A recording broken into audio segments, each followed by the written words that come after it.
Last week, CNN reported that actor Morgan Freeman made frequent sexual comments and gestures towards women. One of them, entertainment reporter Chloe Melas, says she started digging into Freeman's past because he made unwanted comments to her. Now Freeman wants a retraction and an apology.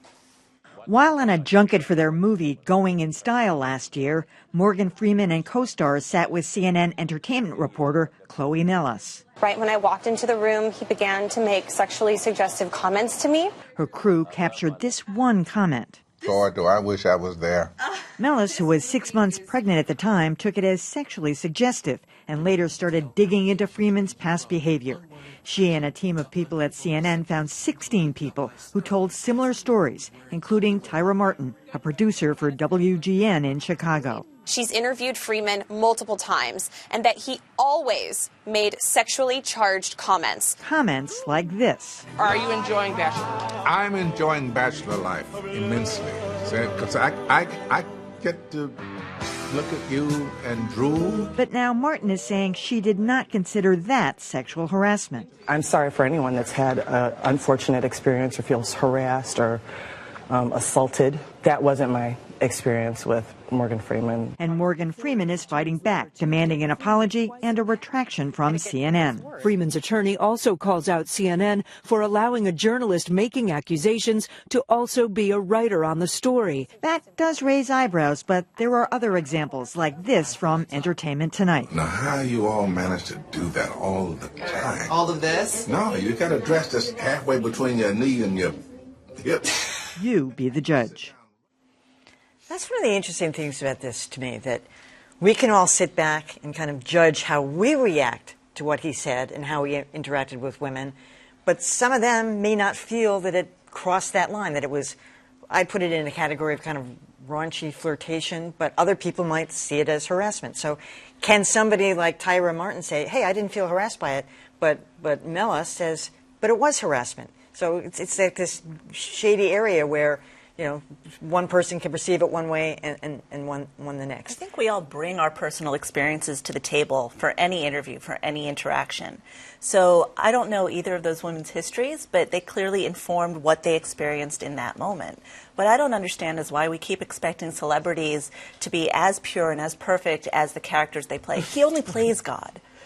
You know, he's my big issue is with CNN, frankly. I, as an assigning editor, if a reporter came and said, this happened to me, I want to write about it, I would urge her to talk to a colleague to be a source to help maybe find other information. But I would not. She did do that. But she was also a writer on the story. Oh, she was, but they had another on finding, I think it was a producer. So write there were a first-person piece, something like that, but not something that's then going to be promoted as objective reporting, because it's not. Well, it's not objective reporting, but there are many different kinds of reporting. Objective reporting is just one of them. It's not to say that it's not truthful reporting. There probably should have been an editor's note right at the top, so you didn't have to get way into it to find out the personal involvement. But I was really, I just want to zero in on one thing here. I thought that the letter from Morgan Freeman's lawyer suggesting that her lack of objectivity is legally actionable is really toxic from a First Amendment point of view, because either it's a true factual report or it isn't. Her objectivity or her personal involvement really has nothing to do with that. If there's a problem with the story, then fine, that deserves to be brought out, but her personal involvement has nothing to do with the truthfulness of it. Although that's a classic case of trying to muddy the waters. If you know that, in fact, your client has done something that's questionable, let me throw that into the mix, and then people will disbelieve, you know, what this person is saying.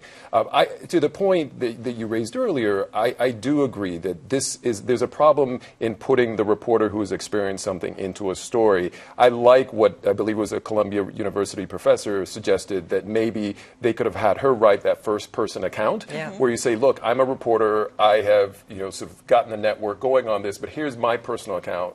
Here's the other reporter who's going to be handling the nuts and bolts. I think when you separate it like that, because even when you put a note at the top of the story, in the lead, people sometimes miss that nuance that's in there, and I think to just separate it completely is the best thing to do.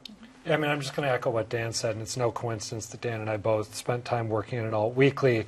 I don't see any problem with having a personal stake in a story as long as you're honest about what that personal stake is. And I think you can still report truthfully, even if you're bringing a perspective that is coloring, I guess, your take on the issue at hand. In fact, the dirty secret of the news media is that we've all got personal experiences or personal biases or opinions about the things that we cover. Maybe not all the time, but frequently you'll go out and cover something that you have a very strong personal response to, and as a rule, we don't disclose that. So I actually think it's purer when that stuff is put on the table, and as long as it's true, I don't think it matters. One point I want to make is that Morgan Freeman originally apologized quite profusely and key. Publicly to anyone that, umbrella anyone who might have been offended. That was never my intent. And it was actually felt quite genuine. And then I think he felt emboldened after Tyra Martin came out and said, hey, look, this just, didn't bother me, or however she put it. And then that's when the letter from the lawyer came out. So.